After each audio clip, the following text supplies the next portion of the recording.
Hi guys, got another TT video for you here today. I apologise it's taken so long to get this final one to you. We had a bit of a redesign on this over the winter. We've been very busy. It's the first chance we've had to get the car in and update you on how the build is finished out. Now, if you've seen my previous two videos, you'll know that the one area of this car that the customer had done entirely himself was the boot build. Now, he did a very good job of it for a first boot build, but it had ended up a little bit unpractical afterwards. And as I mentioned before, the TT has a tiny boot, and it's his day-to-day driver, so he wanted to try and retain space for a small suitcase, for airport runs, a little bit of shopping, those kind of things, while still not losing any of the audio functionality that had arisen from the original build. So we had a conversation, we did a redesign, and we've come up with something entirely new. So I'm just going to walk through here what we've got. Now, before, the sub was fitted inverted in the bottom of the boot, and what we've done here is we've built a fiberglass enclosure into the back section, and then carpeted this at the front with an MDF face, so it's nice and solid for the sub. We still get great bass response for it. We've actually got slightly more cubic capacity behind the sub than we had before, so it now plays even deeper.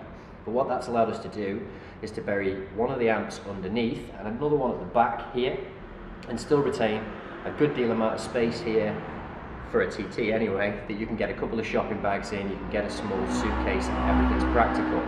Also, because of the way the amps were mounted before, right under the back shelf there, we were thinking midsummer there could have been a heating issue. With them underneath now, there's plenty of airspace, and you'll see here, you should just be able to see this in shot, we've got two fan grills here, which are wired to the fan outputs on the Genesis amps.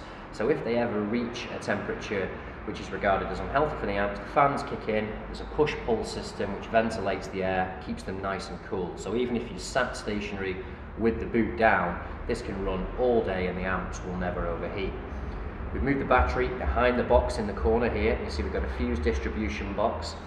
The lighting you just see there, that just indicates that the fuses are intact and everything's working, so it gives you a handy little diagnostic on the system as well. And if you ever have a problem, you can isolate certain things and know where it's coming about. You see here, we've got this little gauge here, is a voltmeter. So when we're on display and we're displaying it shows, if the engine's off, we know we're not running the battery down too low. Now, it does take a bit of time to do a build like this.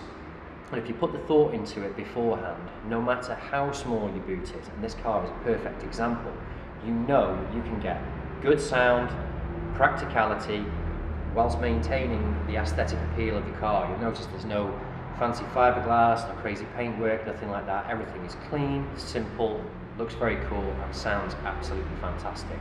Now we're going to cut this video here, and what we're going to do is we're going to pop over the front of the car and show you what we changed in the front.